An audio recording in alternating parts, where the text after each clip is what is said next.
Welcome to the 35th lecture for the NPTEL course on computer system optimization for machine learning. Finally, we finished the topics on LLM. I hope you enjoyed those topics. Now, again, so far we mostly discussed on inferences, like how to optimize the inference, how to like reduce the inference time, throughput, etc. Now we will discuss something about training, right? So with training, I think we discussed about training also when we discussed distributed training, but then let's discuss some advanced topic of training. First is fault tolerant in machine learning, right? When we say machine learning, we mean the training. So let's quickly revisit the DNN training process. During DNN training, we have the input data set, which is which can be segregated into mini batch. Then we first perform, of course we have a model where we have the weights and biases. Then we perform the forward pass, then backward pass, then weight update. Okay. And then this whole process repeats. We perform multiple iteration, multiple epochs, and then after certain number of epoch, we have these learned model parameters, right? So epoch is one complete pass over the data set. Iteration is like, again, we have divided the input data set into mini batches. So whenever one mini batch is over, that means one iteration is over. So DNN training is compute intensive and time consuming. So you can imagine, like if we have like 100,000 images or 100,000 data in the data set, we have to at least perform 100,000 forward pass, right? Backward pass is much more compute intensive than the forward pass, because backward pass backward pass includes this gradient computation, right? So clearly DNN training is compute intensive and time consuming. Now there is a concept of checkpointing, right? So let's say you are performing DNN training. Let's say you are like, whenever we say DNN, you can think about CNN as well as the LLMs, right, which has like many number of parameters, correct? So let's say you are training, let's say Llama 7 billion parameter model, or let's say Llama 70 billion parameter model, which takes 5 days on the GPU. It can take that much time, right? Now let's say on the 4th day something happened to the GPU and it crashed. Okay, it might happen, right? Because remember, the GPUs might be in some other location where you don't have much like independency that you can do something there. So maybe the GPUs are in some other location, there was some power outage or something, and the GPU crashed at 4th day. Now that means whatever happened or whatever training happened for that GPT 70 billion parameter model till day 4, that will be wiped out. So any interruption during the training can wipe out the model parameters learned so far in memory, right? And then if you have to do the training, if you have to, of course you can, when the GPU is crashed, all 4 days of hard work is gone, you can say that enough of this training, I will leave this field. That is one option, of course, but another option is you can restart the training, right? If you restart the training, that means the entire like effort which was put behind that 4 days of, not effort of you, but effort of the GPU, right? Whenever the GPU is computing something, that power is consumed, right? We cannot get back that power. That is lost, right? Whatever effort was put behind that 4 days of training is lost, correct? We have to again restart the training, which is an expensive process. So this particular figure is showing the exact same thing. So we started the training. Now when we start the training, we have the model with random weights in the memory. Then we perform some epochs of training, and then we have some crash or migration. The job can migrate to other GPUs, wiping out all the data, right? If that happens, then we have to restart the training, right? We have to restart the training. That also means that this much GPU cycle is wasted, right? Whenever we say GPU cycle, you can think that the number of epochs we trained or the amount of power which consumed by the GPU is wasted, is total waste, correct. Now, in that case we need checkpointing. So, DNN checkpointing, what the checkpointing does, learned parameters are written to persistent storage every so often during the training for fault tolerance. Whenever we say persistent storage, we mean that I mean that some storage which is more reliable, which is less prone to crash or less prone to fault. Okay. So, those learned parameter model are written to those persistent storage every so often that we can fall back, right. So, for an example, we can say that with every epoch of training we can load the or we can write the memory to the external hard disk. Whenever the GPU crashes, let us say in this particular case these blue triangles are showing the frequency of those checkpointing. Again, checkpointing means whenever we are writing the learned parameters to the persistent storage, each of those write is checkpointing. So, whenever we are writing or whenever we are checkpointing, then we are safe. So, let us say there is some migration or crash, we can fall back to the nearest checkpoint. Okay. So, that means the wasted GPU cycle is less, correct. So, that is the advantage of DNN checkpointing, but then there are many problems of checkpointing. But before that, let us also discuss why the checkpointing is necessary. Of course, failure recovery, I mean we need to ensure the progress, then migration of training jobs. So, let us say again most likely or many people whenever they perform some DNN training, they perform on the distributed server, like let us say AWS server or maybe the like other server, the server there are many providers which provides this service. Sometime it happen that some high priority job comes to the server system, then probably whatever you launched as a training job, it migrates, like migrates to another GPU, and then probably due to something the weights are not migrated, so the entire job will be restarted, right. Then there are other use case also where we need to publish the snapshot, transfer learning. Publishing snapshot means, let us say you want to train the model for let us say 300 epochs, but then you also want to see how the model is actually trained every 50th epoch. So, you have to then checkpoint the model trained every 50th epoch. Okay. You want to see how the model behaves, correct. Then transfer learning, where maybe some amount of some fixed number of layers are again learned. So, we need to know or we need to have the learned model till some layer. So, there are many use case of checkpointing. So, this particular figure is showing the percentage of failure jobs versus time to failure. So, as you can see, as we increase over the time, the percentage of failure job is also increasing, and like initially it increases a lot, like with a little increase in time to failure, with little increase in time, the amount of the increase in percentage of failed job is very high, right. So, this is from like real GPU, from real training. This data is coming from real GPU and real training, right. Now, again there is a popular paper called chekfreq. Again, please go and read the paper. I will describe in a very high level, which was published in FAST 2021. This chekfreq proposes a efficient way of checkpointing.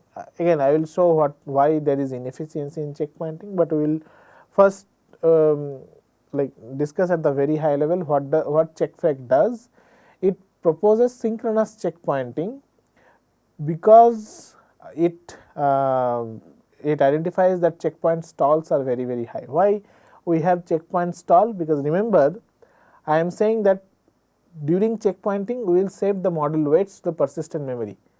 Nothing is free in systems, right. Whenever we are saving the model to the persistent memory, the model size is huge, right. It can be like tens of GBs or maybe even more, correct.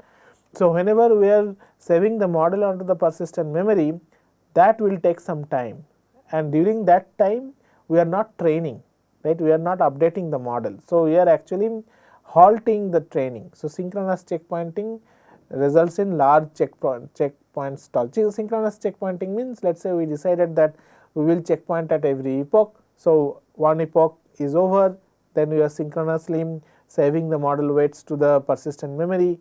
After the saving is done, then we start the next epoch. When the next epoch is over, then we are again saving the memory, or we are again saving the model weights to the persistent memory, and so on and so forth.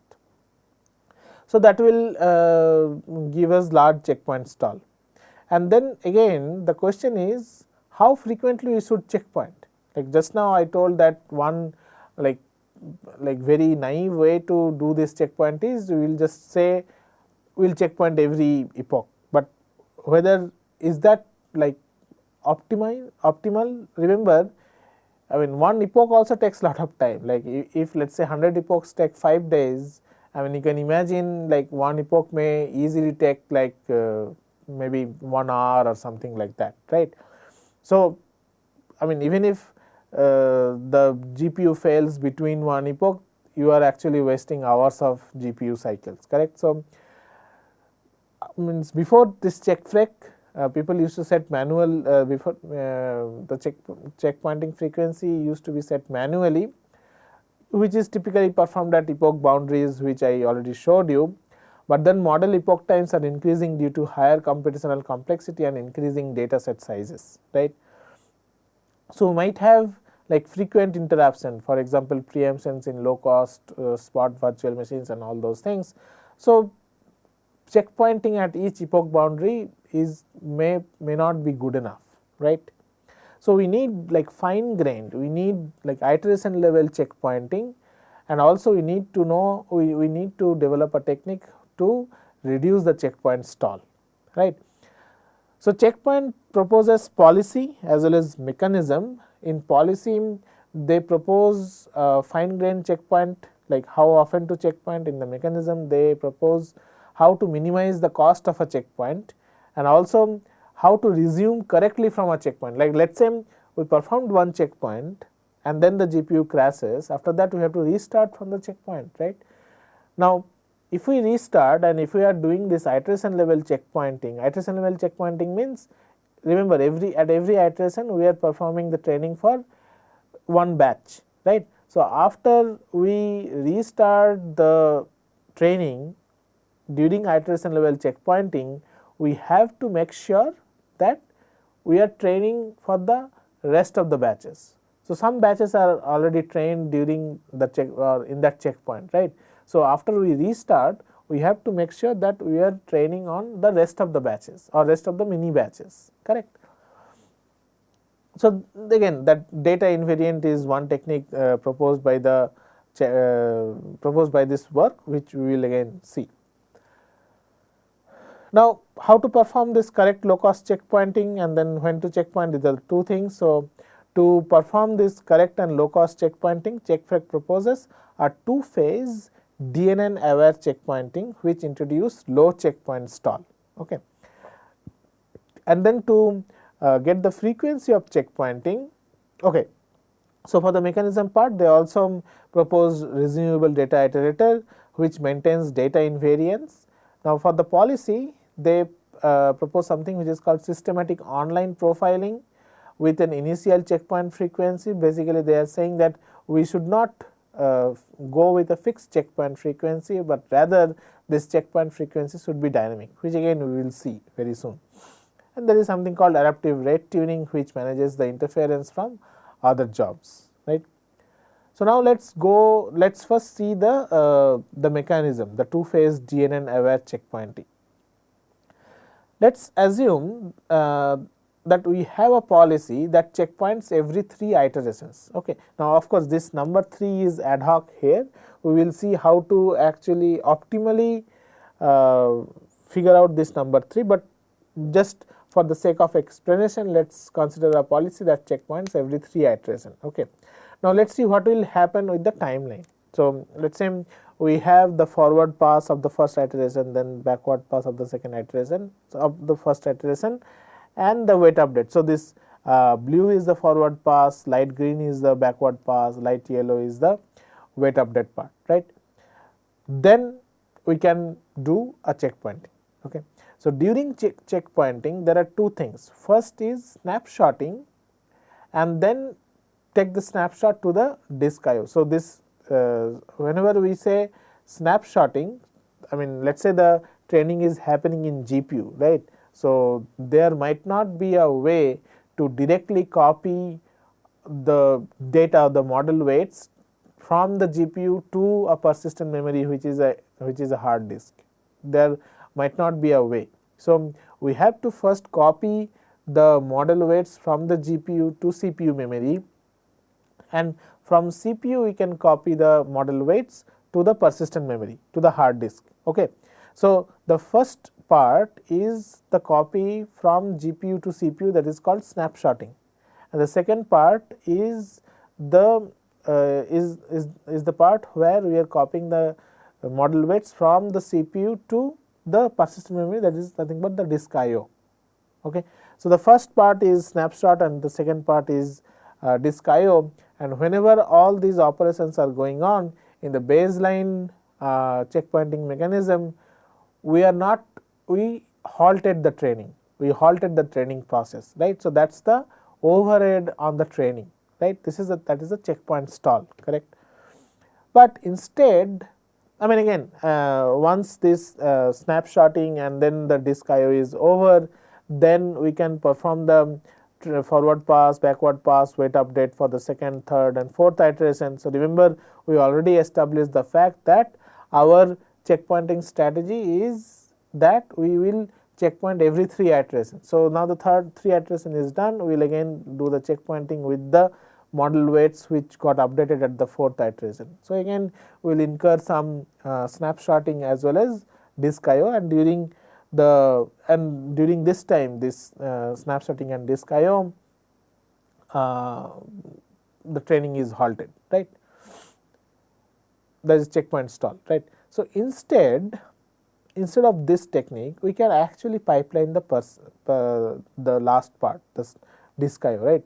So, that means what I am saying is, let us say the forward pass, the backward pass and the wait update happened for the first iteration, and then the model weights are being copied or model weights got copied from the GPU memory to CPU memory.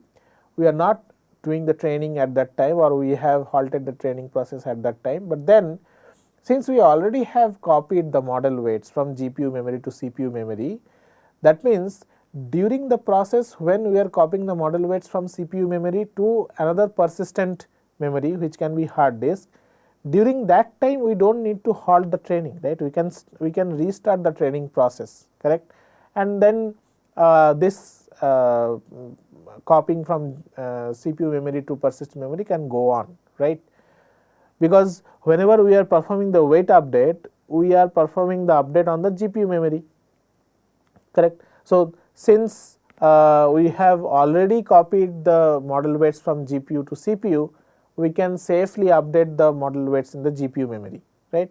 So, as you can see, if we pipeline this persist stage, the last stage, then the amount of halt is less, right. We have reduced the amount of checkpoint stall, correct.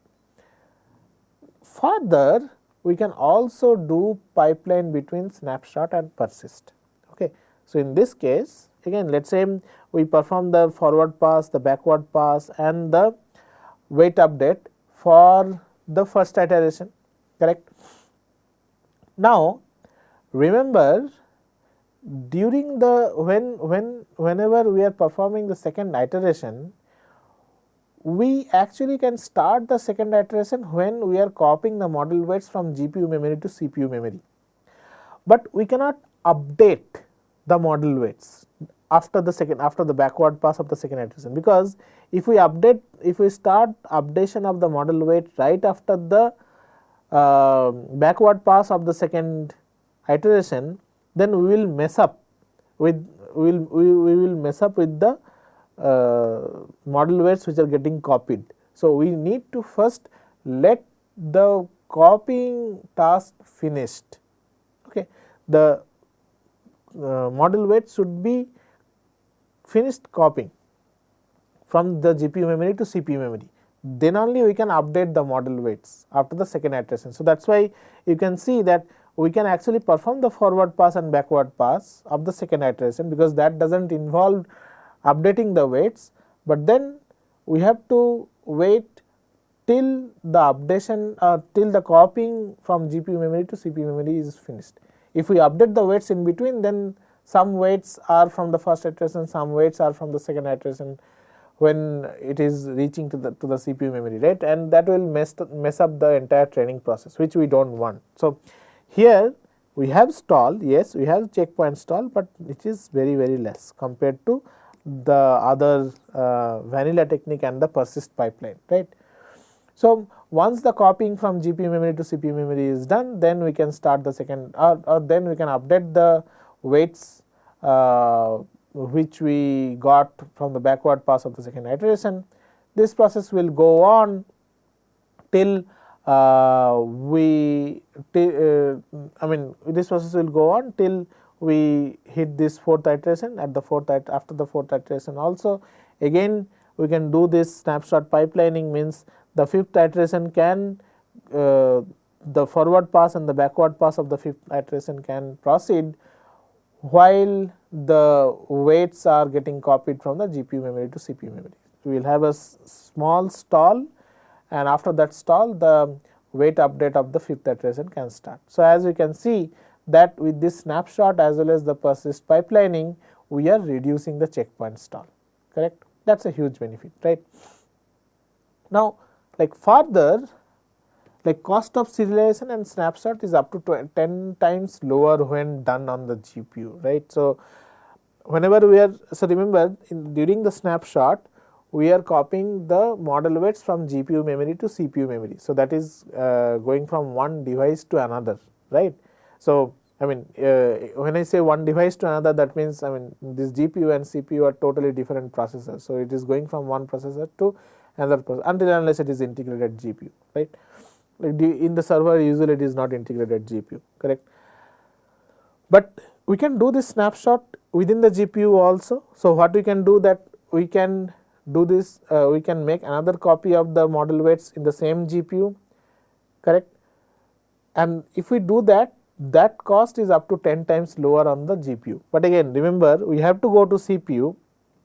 So, if we want to, that means that copied weight inside one GPU have to be transferred on the CPU, but since we already have copied, the original weights can be changed. So, we do not need to actually wait on that copy like GPU to CPU. So, here we are actually having one more step, like in the snapshot before going from GPU to CPU, we are actually making a copy in the GPU itself. So, that is why to further reduce the checkpoint cost, checkfreq snapshots on the GPU and asynchronously write it to the CPU memory if it profiles spare memory on the GPU. Of course, we should have enough memory on the GPU to copy, to make another copy of the model weight, correct, because let us say our GPU memory our GPU has 20 GB of memory and our model weight like the size of the model is 12 GB, then of course we cannot make another copy, it will need at least 24 GB of memory.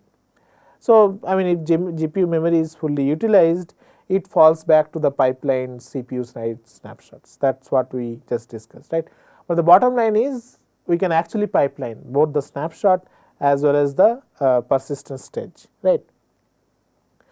Now, as I was saying that we have to make sure that after the checkpointing is done, and then let us say there is some fault, GPU is crashed, after that we recovered. So, when we recover, we should be starting, or we should be able to train the remaining batches, okay.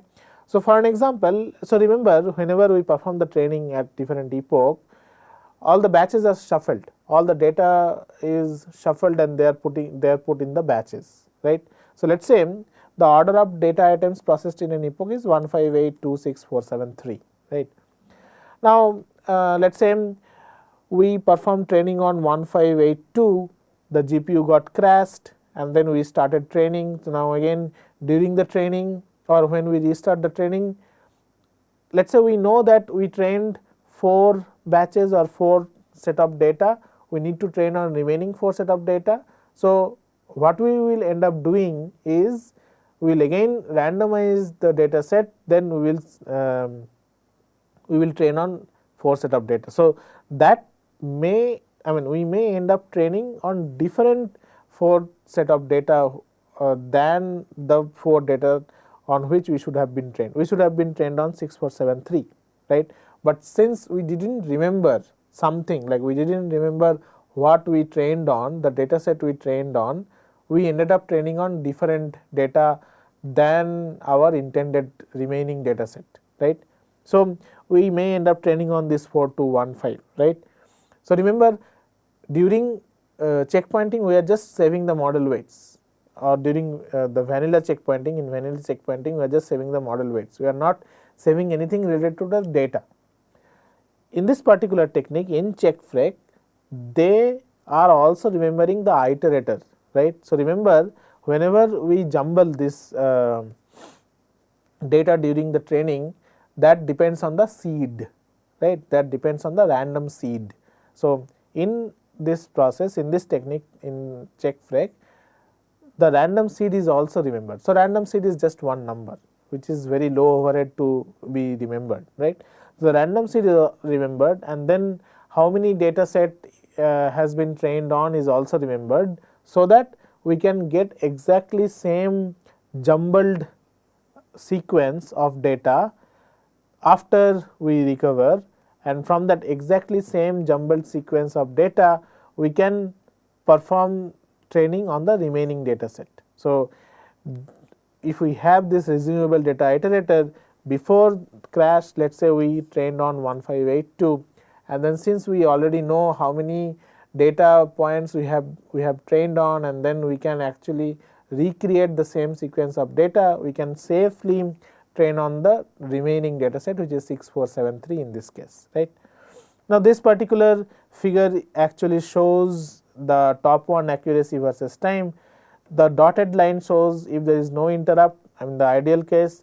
If we do a baseline interrupt, you can see that the top one accuracy is less over time. Okay, why it is less? Because sometime like if there is interruption and then if we resume, in the baseline interrupt we are not resuming from the, or we are not resuming with the remaining data set, right. We are resuming training with some other set of data which might or might not be the exact same remaining data set, right. So, that is why the top one accuracy is less, because on some data maybe the DNN is not getting trained, right. But with this resumable data iterator, the top one accuracy is exactly the same. If the pattern follows exactly the dotted line, that means we, like after the GPU crashes, then we load the checkpoint. After that, we are able to train on the intended remaining data set. So, that is the beauty of this resumable data iterator. Okay. So, that is the end of this lecture. Probably we will in the next lecture we will see more things about this checkfreq, or more results on the checkfreq. Thank you very much.